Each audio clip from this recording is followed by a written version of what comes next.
அடேங்கப்பா, இந்த குவாலிஃபயர் 2 ஆட்டம் நம்ம பஞ்சாப் கிங்ஸ் மற்றும் மும்பை இந்தியன்ஸ் அணிகளுக்கு இடையில அகமதாபாத்ல இருக்கிற நரேந்திர மோடி ஸ்டேடியத்துல நடக்க போகுது.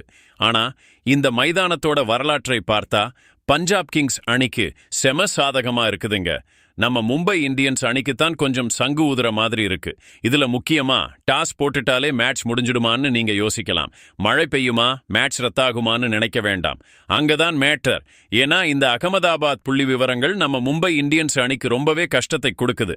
அதனால பஞ்சாப் அணிக்குத்தான் இப்போதைக்கு ராசி பலமா இருக்கு. வாங்க இந்த ரிப்போர்ட்ல அகமதாபாத் மைதானத்தோட புள்ளி விவரங்கள் என்ன சொல்லுது, ஏன் மும்பை இந்தியன்ஸ் இப்போதே ஒரு கலக்கத்தில் இருக்குன்னு பார்ப்போம். அகமதாபாத் மைதானத்தில் மும்பை இந்தியன்ஸின் சறுக்கல்.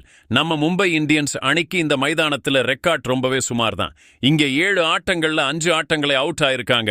12 வருஷத்துக்கு முன்னாடி, அதாவது 2014ஆம் ஆண்டு தான் இவங்க கடைசியா இங்க ஒரு ஆட்டத்தை ஜெயிச்சாங்க. இந்த சாதகமான நிலவரம் பஞ்சாப் கிங்ஸ் அணிக்கு ரொம்பவே கை கொடுக்கும். இந்த சீசன்லயும் மும்பை இந்தியன்ஸ் அகமதாபாத்ல ஆடும்போது நம்ம பஞ்சாப் கிங்ஸ் அடியில தான் பந்து அடிச்சிட்டு போச்சு. 2014ஆம் ஆண்டுக்கு அப்புறம் மும்பை இந்தியன்ஸ் இந்த மைதானத்துல 5 ஆட்டங்கள் ஆடியிருக்காங்க. 2015ஆம் ஆண்டு ராஜஸ்தான் ராயல்ஸ் இவங்களை வீழ்த்தியது. அப்புறம் 2023ஆம் ஆண்டிலிருந்து குஜராத் டைட்டன்ஸ் அணி 4 முறை இவங்களுக்கு தண்ணி காட்டியிருக்காங்க. கடைசி 5 ஆட்டங்கள்ல பஞ்சாப் 3 ஆட்டங்களையும் மும்பை 2 ஆட்டங்களையும் ஜெயிச்சிருக்காங்க. அதாவது இந்த 5 ஆட்ட புள்ளி விவரங்களும் பஞ்சாப் அணிக்குத்தான் சாதகமா இருக்குது. டாஸ் வென்றால் மேட்ச் ஜெயிப்பது உறுதி. இந்த மைதானத்துல டாஸ் தான் ரொம்பவே முக்கியமான பங்காற்ற போகுது. டாஸ் போட்டாலே ஆட்டத்தோட வெற்றி தோல்வி முடிவாகிடும் போல.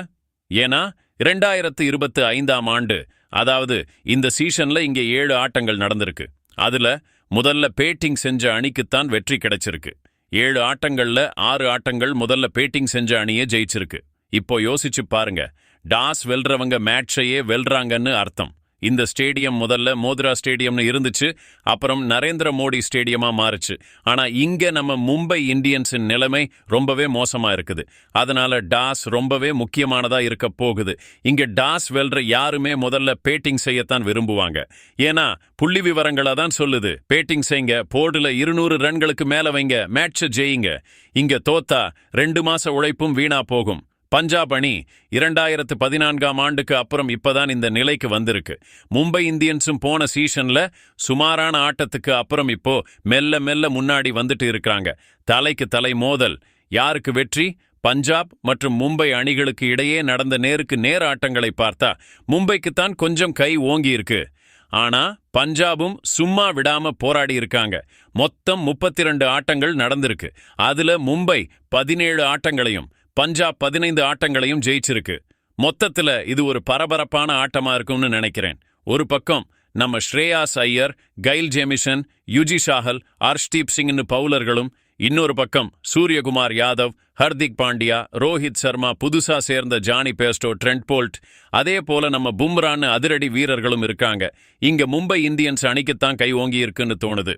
ஆனா அகமதாபாத் மைதான புள்ளி விவரங்கள் நம்ம மும்பை இந்தியன்ஸுக்கு சாதகமா இல்லைங்க. இப்போ பார்க்க வேண்டியது என்னன்னா, இந்த புள்ளி விவரங்களை எல்லாம் தூக்கி போட்டுட்டு நம்ம மும்பை இந்தியன்ஸ் ஒரு புது வரலாறு படைக்குமா இல்லையான்னு தான். உங்களுக்கு என்ன தோணுது? இந்த குவாலிஃபயர் 2ல யார் ஜெயிப்பாங்க? யாருக்கு ஃபைனல் டிக்கெட் கிடைக்கும்? நம்ம நர்வ் கிரீக் சேனல் பார்க்குறவங்க